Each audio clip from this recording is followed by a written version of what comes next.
जी दोस्तों, नमस्कार, good evening, अभिवादन। जैसा कि आप जानते हैं, पिछले दिनों एक अमेरिकी एड संस्था जिसका नाम यूएसएआईडी है, यूएस एड इन शॉर्ट उसको बोलते हैं। तो ये जो यूएस एड संस्था है, इसको लेकर जो ट्रंप सरकार है, उसने काफ़ी कड़े कदम उठाए हैं और इनकी फंडिंग को फिलहाल रोक दिया गया था। रोक दिया गया था, तब दुनिया भर में इनकी जो फंडिंग थी, जो भी इनके प्रोग्राम चल रहे थे, उन सारे के सारे प्रोग्राम्स को रोक दिया गया था अगले ऑर्डर्स तक के लिए।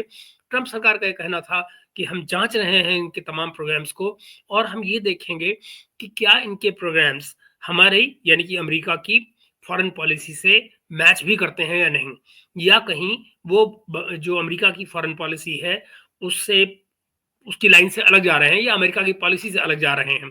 अगर ऐसा है तो अमेरिकन टैक्स पेयर का जो पैसा है वो इस संस्था को देकर क्यों बर्बाद किया जाए। तो ये वो बात थी जिसको लेकर यूएस एड पर रोक लगी। जाहिर है, जब वो रोक लगी और फिर ये भी कहा गया कि इनके तमाम प्रोजेक्ट्स ऐसे हैं जहां पर ये जो जो जो सरकारें बदलने का जो काम है, रिजीम चेंज का जो काम है, उस तरह के भी काम ये लोग करते रहे हैं। इसको लेकर जाहिर है फिर भारत में भी उनके तमाम प्रोजेक्ट्स पर बातचीत शुरू हुई और वो बातचीत की जो खबरें थी, मतलब यानी कि वो भारत में क्या काम कर रहे थे, इसकी खबरें भारत में नहीं आई, इसकी खबरें खुद अमेरिका से आ रही थी। आप जरा समझिए इस बात को। अमेरिका से आ रही थी।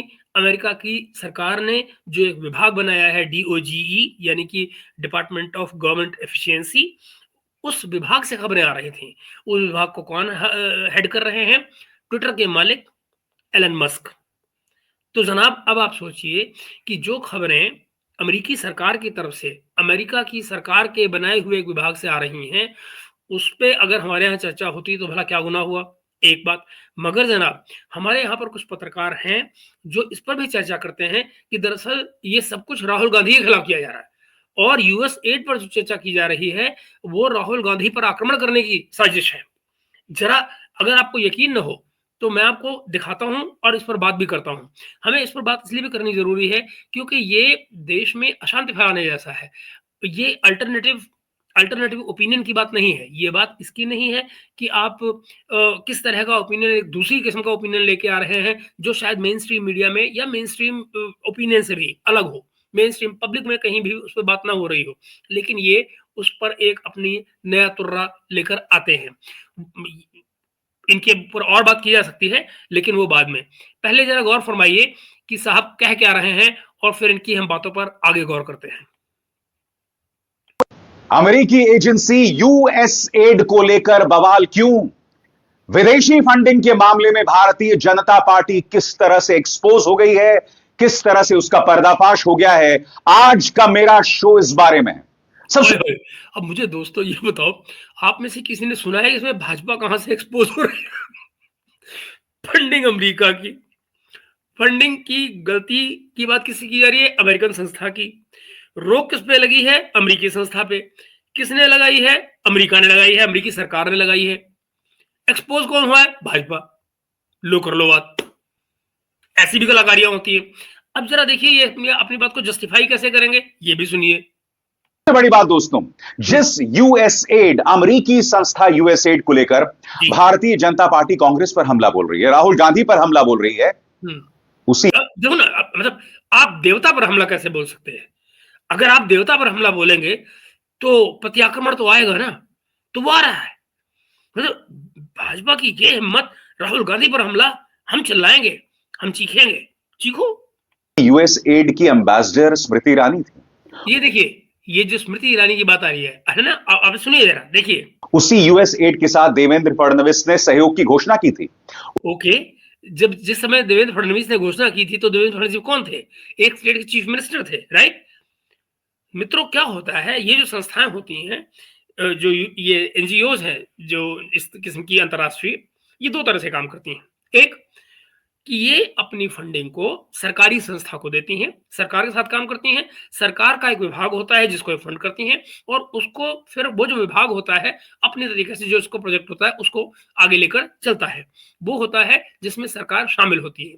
जिसकी ये बातें कर रहे हैं स्मृति ईरानी, फडणवीस और जो भारतीय नेताओं के जो नाम ले रहे हैं, ये अपनी-अपनी ऑफ़िशियल कैपेसिटी में, जहाँ पर कोई चीफ मिनिस्टर है, जहाँ पर कोई मंत्री है, ये वो उन विभागों में जिनको वो हेड कर रहे हैं, या जो विभाग उनके नीचे आते हैं, अगर कोई प्रोजेक्ट यूएस एड ऐसा लेकर आ रही है या उनके विभाग का कोई प्रोजेक्ट है जिसमें यूएस एड फंड कर रही है, ये एक मामला डिफरेंट है। मगर यूएस एड ऐसे तमाम और प्रोजेक्ट करती है, मतलब ऐसा नहीं कि सिर्फ यही प्रोजेक्ट करती है जिनमें किसी देश के नेता शामिल होते हैं, नहीं होते हैं। वो ऐसे तमाम प्रोजेक्ट और फंड कर रहे होते हैं जो सरकार यानी कि लोकल सरकार से अलग होते हैं। मुसीबत उन फंड्स की है। ये बात मैं आपसे क्यों कह रहा हूं, ये भी मैं आपको इसी प्रोग्राम में साबित करूंगा कि ये बात मैं क्यों कह रहा हूं, और बाकायदा सबूत देकर साबित करूंगा। आपको सीधे ट्रंप के मुंह से सुनवाऊंगा कि दरअसल बात क्या है। मगर फिलहाल जो बात की जा रही है, हम इसकी बात करते हैं और अभी कुछ देर में आपको मैं उस पर भी चर्चा करता हूं। जरा देखिए, उसी यूएस एड के साथ रिलायंस फाउंडेशन ने सहयोग किया था। उसी यूएस एड के साथ उसकी मदद ली गई थी कैशलेस इकोनॉमी, डिजिटल इंडिया में भी। तो अब मुझे बताइए, जैसा मैंने कहा, ये तमाम के तमाम प्रोजेक्ट अदर देन रिलायंस वाला जो प्रोजेक्ट है, रिलायंस का प्रोजेक्ट रिलायंस फाउंडेशन के साथ है। रिलायंस फाउंडेशन क्या चीज है? फाउंडेशन है, यानी कि एक और किस्म की एनजीओ आप मान लीजिए, है ना। That is all. उसमें भारत सरकार का क्या लेना देना है? उससे बीजेपी कैसे एक्सपोज होती है? जहां तक इन मंत्रियों की बात है, ये अपने अपने विभाग या सरकार जो राज्य सरकारें हैं या जो विभाग है, उनके तहत जो काम हो रहा है और जो उनके साथ यूएस एड ने काम किया है, उससे वो जुड़े हुए हैं। इससे भला उनका जुड़ाव इस बात से कैसे हो जाता है कि जो काम वो इनसे इतर कर रहे हैं, यानी कि यूएस एड जो कार्यक्रम इन नेताओं से या इन विभागों से या इन सरकारों से अलग इतर काम चला रही है, उनसे वो कैसे जुड़ जाते हैं और कैसे उनसे एक्सपोज होते हैं? आगे देखिए। अच्छा, और जहां तक ये डिजिटल इंडिया की बात है, जाहिर है वो भारत की फाइनेंस मिनिस्ट्री के जरिए भारत सरकार का प्रोजेक्ट है और उसमें अगर उन्होंने कोई फंडिंग की है, सो बीट, हुई है, क्या दिक्कत है इसमें? मतलब क्या हम अगर एक सरकारी वैलिड प्रोजेक्ट में इनकी फंडिंग लेते हैं, तो उसके चलते हम उनकी तमाम वो गैर कानूनी, इनवैलिड, वो इमोरल फंडिंग को भी एक्सेप्ट करें? क्या ऐसा होना चाहिए? क्या ऐसा हो सकता है? मतलब जस्ट बिकॉज कि आप हमारे साथ कोऑपरेट कर रहे हैं, कोलैबोरेट कर रहे हैं एक पर्टिकुलर प्रोजेक्ट में जो कि सरकारी तौर पे लॉन्च किया गया है, सिर्फ उसके एहसान के बदले आप जो कुछ भी गैर कानूनी करेंगे वो हम सब एक्सेप्ट कर लें। ये कैसे होता है? ये कौन सा लॉजिक है? मगर यहां पर जो आपको तस्वीर दिखाई जा रही है वो एक तरफा है, ये मैं दिखाने की कोशिश कर रहा हूं। अभी आपको मैं दिखाता हूं उस तस्वीर का दूसरा पहलू भी, लेकिन पहले इनकी बात सुनते हैं। तो बड़ा सवाल इस यूएस एड को लेकर आखिर क्यों प्रहार किया जा रहा है कांग्रेस पर?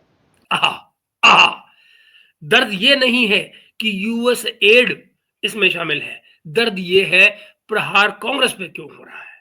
ये आपको समझना पड़ेगा दोस्तों कि भारतीय जनता पार्टी राहुल गांधी को घेरने के लिए नए नए तरीके खोजती रहती है।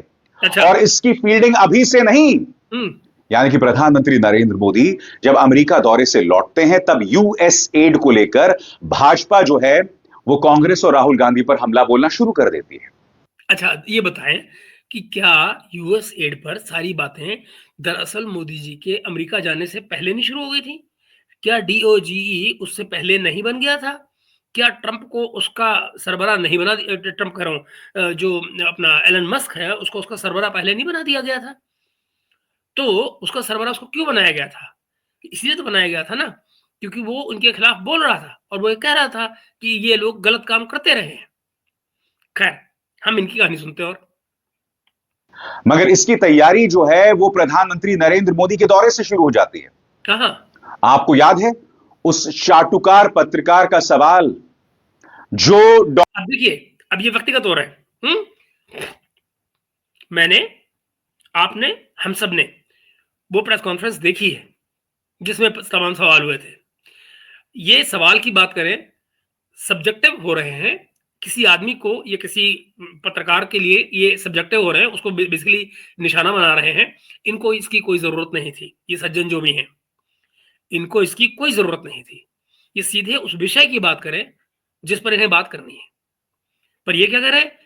विशेषण लगा रहे हैं उस चाटुकार पत्रकार। ये हक इनको किसने दिया है कि नहीं? आप सवाल पर बात करिए ना, उस पत्रकार ने जो सवाल पूछा उसके मेरिट पे बात करिए और बात समझ में आती है, उस पर बात की जा सकती है।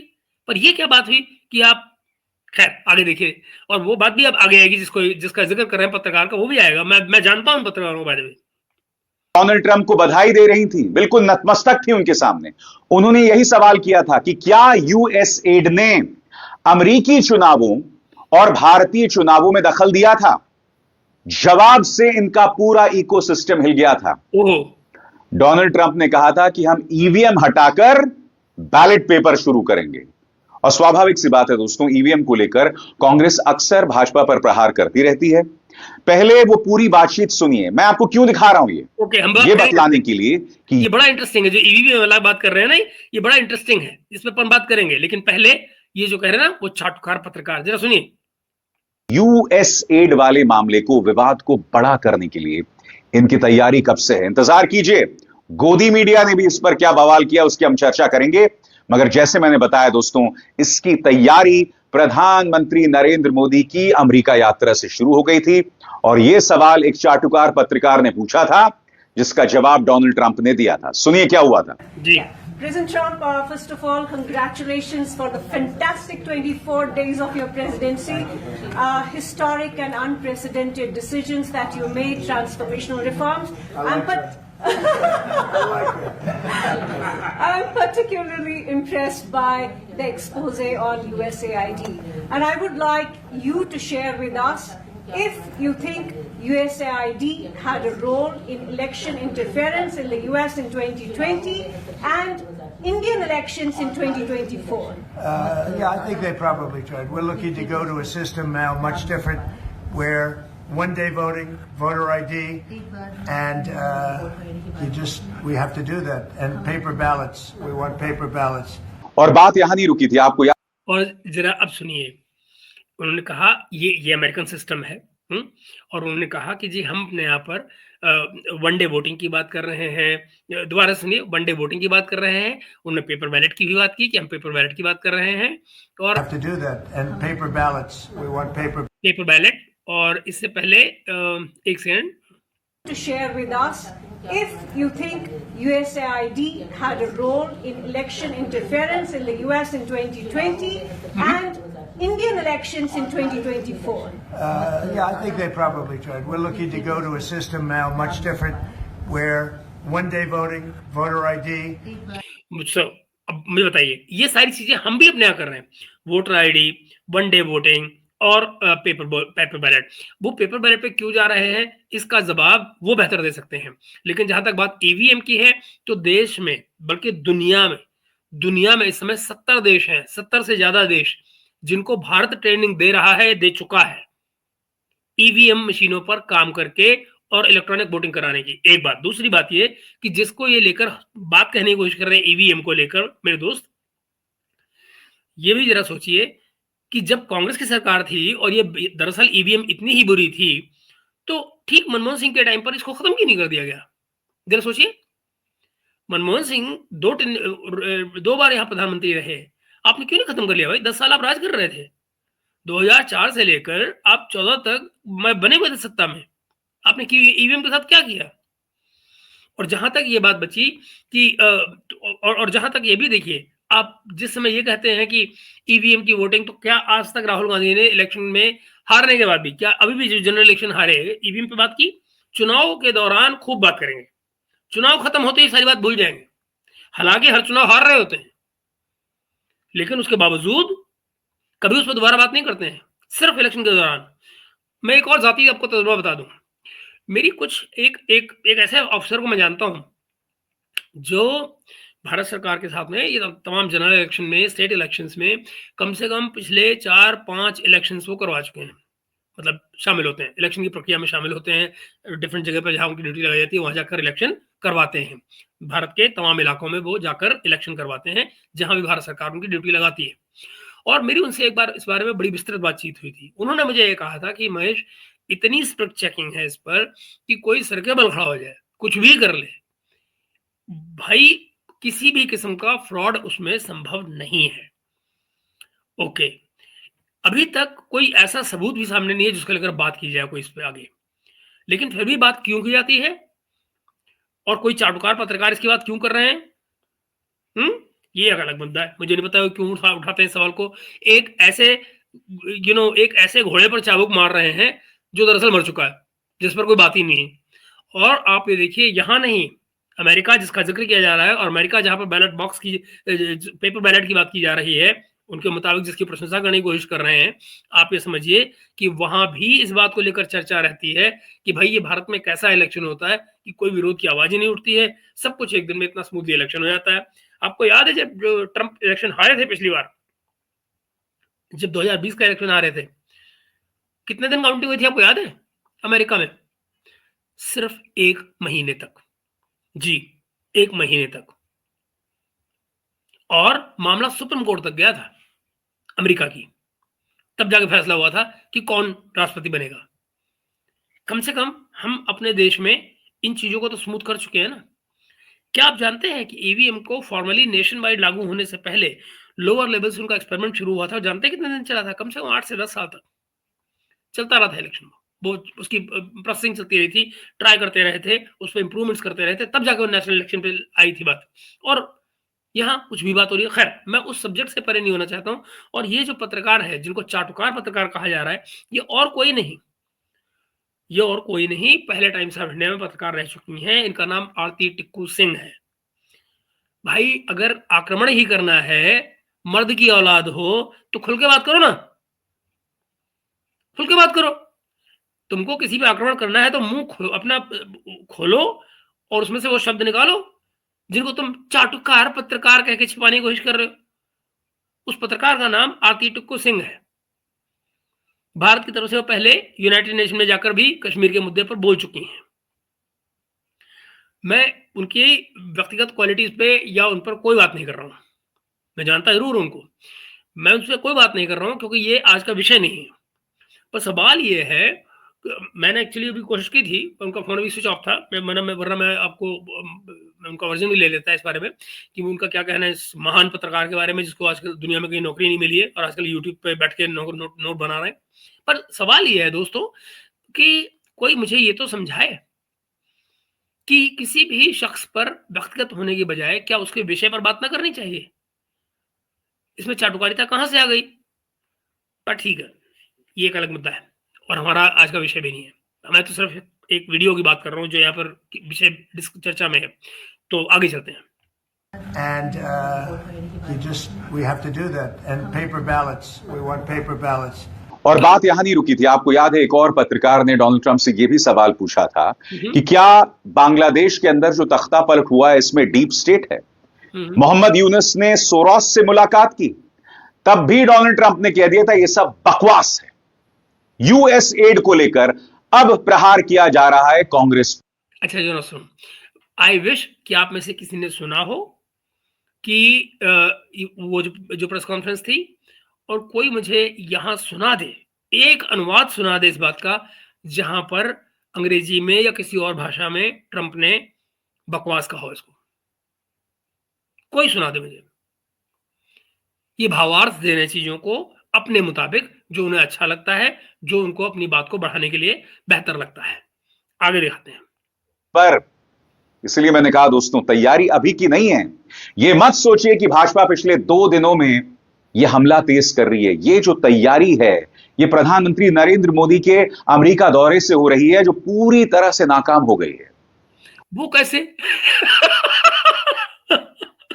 बहुत बढ़िया, बहुत बढ़िया, बहुत बढ़िया, वेरी गुड।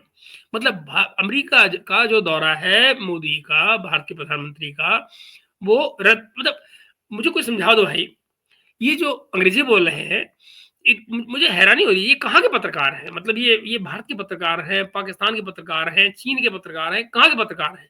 ये किसका व्याख्यान दे रहे हैं हमको? आई मीन कोई मैं नहीं समझ पा रहा हूं कि भाई कहना क्या चाह रहे हैं, कि कौन सी तरह से दौरा नाकाम हो गया। मैं सुनना चाह रहा हूं, मैं बहुत कीन हूं। खैर, और by the way, opposition party और सत्तारूढ़ पार्टी का कोई इनका तो जो सास और बहू वाला वैर होता है। भाई आप ये इनसे क्या उम्मीद कर रहे हैं कि मतलब राहुल गांधी को कोई क्यों घेरे या यूएस एड को कोई क्यों घेरे? अगर उनके पास खबरें हैं तो उस पर अगर काम ना करें तो क्या करें? क्यों ना उसके ऊपर अपनी तैयारी करें। अगर अपोजिशन का लीडर राजीव गांधी, जो कि एक समय पर प्रधानमंत्री पर चोर होने के भी नारे लगा चुका है, जिसको बाकायदा सुप्रीम कोर्ट से लात पड़ गई थी जाके, है ना, और कुछ नहीं कर पाए थे, वहां से अपना सा मुंह बना के चले आए थे राहुल गांधी साहब, है, जो दुनिया में कोई जिम्मेदारी नहीं उठाना चाहते हैं, जो इलेक्शन हारने के तुरंत बाद गायब हो जाते हैं पता नहीं कौन सी ट्रिप पर, बड़ा स्ट्रेंज सा उनका सिनॉप्सिस है, जिन्होंने चीन के साथ हुए कांग्रेस के एग्रीमेंट को आज तक नहीं दिखाया दुनिया को कि आखिर उसमें क्या था, उस पर कोई प्रोग्राम नहीं होगा। मगर राहुल गांधी को कोई कैसे घेरने की कोशिश कर सकता है, इस पर बात होगी। वो बहुत पहले से घेरने की कोशिश हो रही, तो भाई क्यों न घेरे कोई। सत्तारूढ़ पार्टी जो है वो विपक्ष को क्या रोज गुलाब को फूल देगी? विपक्ष का नेता है जो कि प्रधानमंत्री के खिलाफ या सत्तारूढ़ पार्टी के खिलाफ साजिश कर रहा है या तमाम तरह की बकवास कर रहा है, तो उसको क्या रोज जाके फूल देंगे उसको? अब खुद भाजपा पर विदेशी फंडिंग को लेकर सवाल उठ रहे हैं। अच्छा। और उसका पहला प्रमाण स्मृति ईरानी, जिन्होंने एक बार फिर भाजपा को किया है शर्मसार। खुद देखिए, एस जयशंकर के बेटे उनका इंटरव्यू कर रहे हैं अमेरिका में, और यहां पर वो खुद कह रही हैं, मैं यूएसएड की राजदूत हूं, उसकी एम्बेसडर हूं। क्या कहेगी भाजपा? अब भी यूएसएड खलनायक है? सुनिए क्या। दोस्तों एक बात बताओ, जब तक कोई बात सामने ना आए तो क्या लोग ट्रेन एक्सीडेंट के टाइम जब कांग्रेस के नेता इस्तीफा देते थे तो आप ये कहेंगे कि वो जो मंत्री होते थे, रेल मंत्री, वो रेल मंत्री होते ही क्यों थे? उनको पहले से क्यों नहीं उन्होंने इस्तीफा दे रखा था? वो रेल मंत्री बने ही क्यों थे? ये बात करेंगे क्या आप? कोई चीज है, ये इंटरव्यू की तारीख बताए ना, ये इंटरव्यू की तारीख क्यों नहीं बताते? ये नहीं बताएंगे। जिस समय तारीख बताएंगे तो इनको खुद को होश आएगा, ये कहने में शर्म आएगी कि भाई ये कई साल पुराना इंटरव्यू है। और क्या उस समय पर यूएसएड को लेकर जो बातें आज कही जा रही हैं वो उस समय पर सामने आई थी? तो जो अपराध सामने ही नहीं आया उसकी सजा पर बात पहले से कैसे हो जाए? कोई क्या कहा जाए, मतलब कहा था स्मृति ने। I was a USAID ambassador to India on the WHO program for child health. ये लीजिए, ये नहीं बताएंगे श्रीमान, या तो अंग्रेजी नहीं आती है, सुनाई नहीं दिया। उसने क्या कहा? WHO की India ambassador on that particular programme of child welfare. Child welfare, भाई मेरे, अब क्या चाइल्ड वेलफेयर प्रोग्राम का एम्बेसडर होना भी पाप हो गया? और चाइल्ड वेलफेयर का जो प्रोग्राम चलता है वो, जैसा कि मैंने आपको पहले बताया, वो सरकार के सहयोग से सरकार की एजेंसियों के साथ मिलकर चलता है। ये कोई लुका छिपा प्रोग्राम नहीं होता है जो अभी मैं आपको दिखाऊंगा, जो वो चलाती हैं। यूएसएड की तमाम जो संस्था है वो जिस तरह के प्रोजेक्ट चलाती है वो मैं आपको भी दिखाऊंगा कि किस तरह प्रोजेक्ट चलाती है, और जिनको लेकर भारत सरकार, अमेरिकी सरकार और दूसरे लोग ऑब्जेक्शन कर रहे हैं। और अगर आप जब वो सुनेंगे, या मैं आपको सुनाऊं? नहीं, अभी थोड़ा और देख लेते हैं इनकी कहानियां, फिर आपको मैं सुनाता हूं।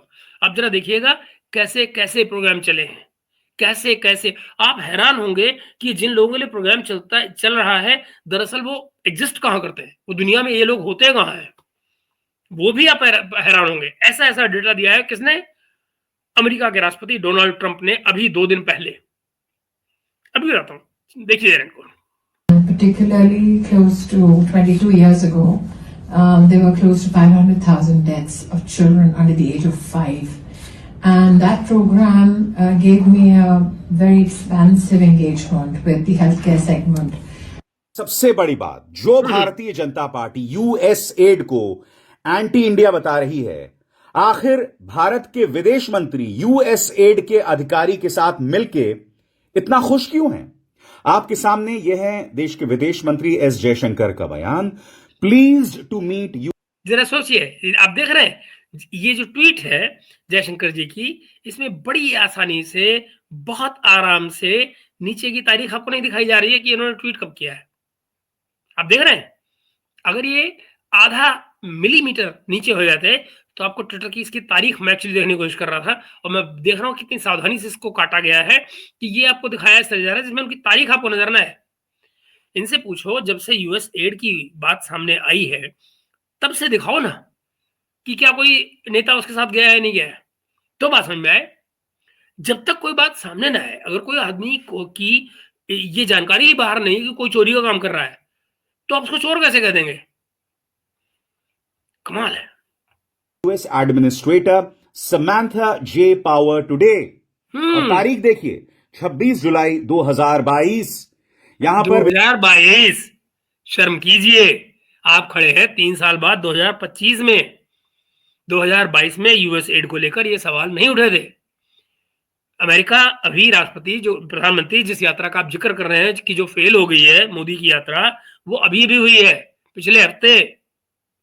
विदेश मंत्री कह रहे हैं कि हमने दुनिया भर के तमाम मुद्दों की चर्चा की, जिसमें खाद्य पदार्थ, ऊर्जा और इसके अलावा डेट चैलेंजेस उसकी हमने चर्चा की, और साथ ही भारत और अमेरिका के जो ताल्लुकात हैं उन्हें कैसे बढ़ाया जाए उसकी भी हमने चर्चा की। तो आप यूएस एड के साथ भारत और अमेरिका ताल्लुकात बढ़ाने की चर्चा आखिर क्यों कर रहे थे जयशंकर जी? और बात वहां नहीं रुकती भाइयों, एक बात सोचो, भारत और अमेरिका के ताल्लुकात क्या एक स्तर पे होते हैं? भारत और अमेरिका के ताल्लुकात क्या अमेरिका से फंडेड अमेरिकन संस्था जो है, ये अमेरिकन संस्था है ना, क्या उससे जुड़े हुए जो प्रोजेक्ट होते हैं उनके साथ जब काम किया जाता है तो क्या वो भारत और अमेरिका के संबंधों को बढ़ा नहीं रहा होते हैं? ये कैसी बातें हैं? मेरा मतलब, मैं ये स्क्रिप्ट देखकर हैरान होता हूँ कि क्या इनको इसके मायने भी मालूम है कि क्या बोल रहे हैं। खैर, आगे देखते हैं। दोस्तों, ये देखिए देवेंद्र फडणवीस, उनका ट्वीट है। क्या कह रहे हैं ध्यान से गौर कीजिएगा, अंग्रेजी में, हिंदी में अनुवाद करता चलूंगा। We also discussed on opportunities for India, Gulf, Israel, US partnerships, collaborations between USAID and Mashab in the development areas of agriculture, water, waste water management in the state of Maharashtra was also discussed. अब जरा सोचिए क्या discuss हो रहा है। Different segments जो society के, जो एडमिनिस्ट्रेशन के हैं, जो सरकारी हैं, उनके प्रमोशन की बात हो रही है, डेवलपमेंट की बात हो रही है, यही बात हो रही है ना, यही बात हो रही है ना। ये समय है कि मैं आपको जरा सुनाऊं कि जिन पर ऑब्जेक्शन है वो प्रोजेक्ट्स क्या हैं।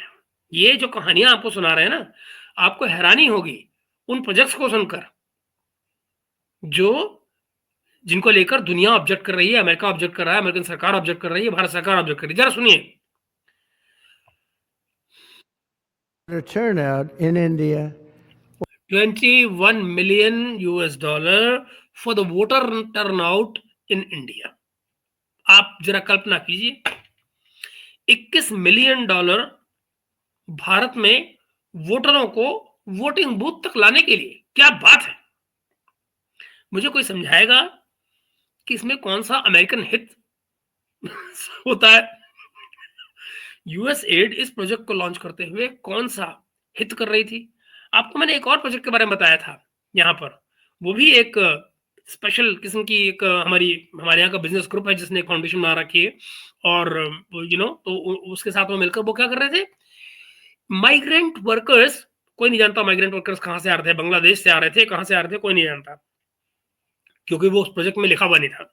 माइग्रेंट वर्कर्स के अकेलेपन को दूर करने के लिए फंडिंग। कोई मुझे बताए कि एक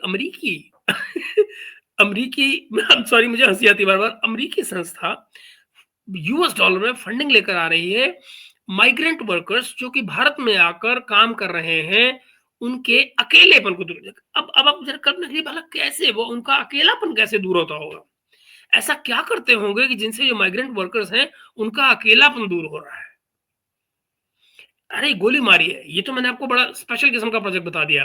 जरा और देखिए कौन से किस्म के प्रोजेक्ट आ रहे हैं। मतलब आपने देखा अकेलापन दूर करने का प्रोजेक्ट, और ये वोटर्स को वोटिंग बूथ तक लाने का प्रोजेक्ट। अब जरा सोचिए ना, मेरा मतलब इस प्रोजेक्ट के मायने क्या है? अगर ये पॉलिटिकल इंटरफेरेंस नहीं तो और क्या है? कि मेरा मतलब भारत में बिना यूएस एड की मदद के भी 20% लोग वोटिंग परसेंटेज भारत में 20% बढ़ी हुई है कि नहीं? मगर उसके बाद अगर ये लाना चाह रहे हैं तो दरअसल ऑब्जेक्टिव क्या है? Why are we giving $21 million to India? They got a lot of money. They're one of the highest taxing countries in the world. वो क्या कह रहा है कि भला इस तरह का पैसा भारत को क्यों दिया जाना चाहिए? वो तो वैसे ही दुनिया का जो हाईएस्ट टैक्सिंग कंट्री है और उनके पास बहुत सारा पैसा है भारत के पास। भाई भारत दुनिया की 5वीं इकोनॉमी है, 3री इकोनॉमी बनने की बात कर रही है, होने आ रही है। तो आप मुझे बताइए कि भारत को अपने वोटर को वोटिंग बूथ तक ले जाने के लिए कौन से पैसे की जरूरत है? ये पैसा भारत सरकार ने तो नहीं लिया है। कोई बताएगा कि ये पैसा किस संस्था हो गया है? और इसकी चर्चा क्या ऑलरेडी भारत सरकार नहीं कर रही है? भारत हल्ला इसलिए मच रहा है क्योंकि भारत सरकार ये कह रही है कि वो पता करेगी, इस बात की जांच करेगी कि ये जो पैसा आया ये दरअसल दिया किसको गया? यूएस एड ने ये पैसा दिया, पर दिया किसको? अगर ये पता लगेगा कि वो किसको गया, तो फिर ये भी पता लगेगा कि वो दरअसल किसकी जेब में गया। आप समझ रहे हैं मेरी बात को? और किन कामों पे गया, है ना? दर्द है, इसलिए दर्द हो रहा है। I have a lot of respect for India. I have a lot of respect for the Prime Minister. He just left, as you know, 2 days ago. But 2 days ago, तो मैं आपको जो बता रहा हूँ, ये जस्ट 2 दिन पहले की ये ट्रंप की बात है। मतलब मोदी जी वापस आ चुके हैं और उसके बाद में ये उन्होंने बात कही।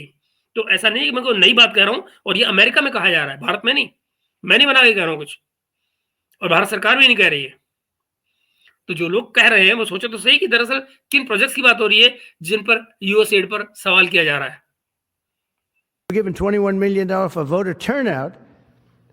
It's voter turnout voter in turnout. India. What about like voter turnout here? Listen to these numbers. जरा सोचिए, ये अच्छा सवाल है ना कि भाई फिर इससे पहले कि आप भारत में वोटर टर्नआउट बढ़ाएंगे, आप अमेरिका में ही वोटर टर्नआउट बढ़ा लीजिए। जो लोग अमेरिका में वोट देने वाले हैं उनको क्यों नहीं यूएस फंड कर देती, भारत में क्यों कर रही है? क्योंकि गवर्नमेंट तो यहाँ करनी है ना। आगे देखिए, This is all fraud. Look at this. From 90 to 99, Social Security. 1990 to 1999 किसकी सरकार थी पता नहीं, आप जानते हैं वो जिसकी भी सरकार थी। मतलब 90 क्या था, राजीव गांधी आगे थे 84 में। तो आप जरा देखिए, ये आगे आपको बता रहा है कि 90 to 99 में जो फंडिंग हुई है वो क्या है? 6,054,000 people.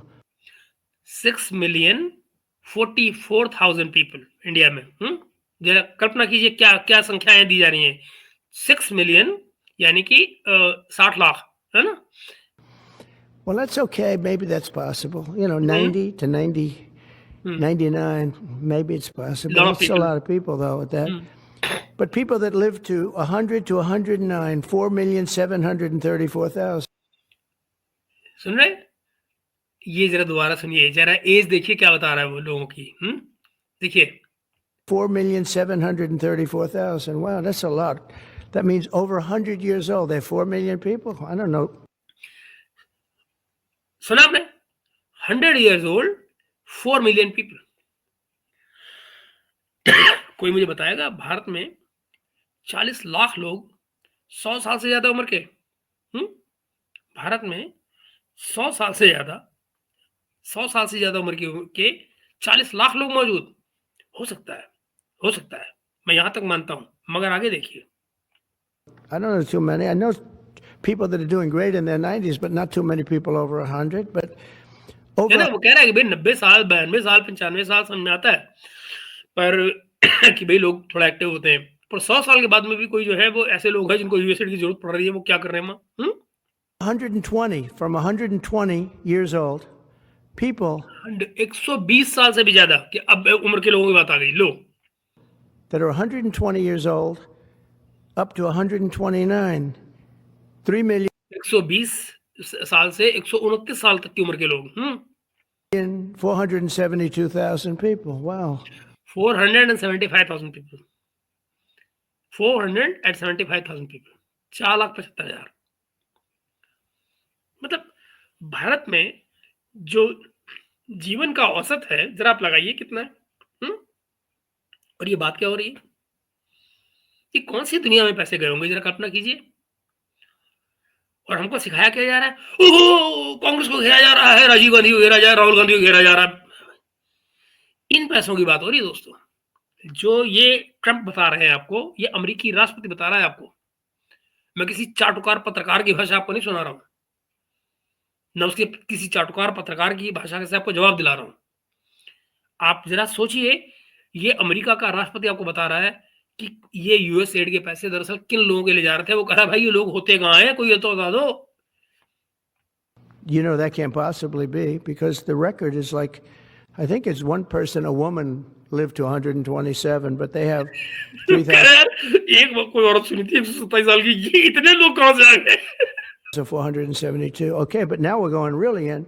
और सुनो, People from 130 years old to 130 साल की उम्र से लेकर आगे देखिए 139 year old. 139 साल की उम्र तक के लोग प्रोजेक्ट चल रहा है। अब ले और सुनिए, 130 साल से लेकर 139 साल की उम्र के लोगों के प्रोजेक्ट चल रहे हैं। क्या आपने अपनी जिंदगी में कितने लोग देखे हैं इस तरह के? 1, 2? मैंने एक भी नहीं देखा।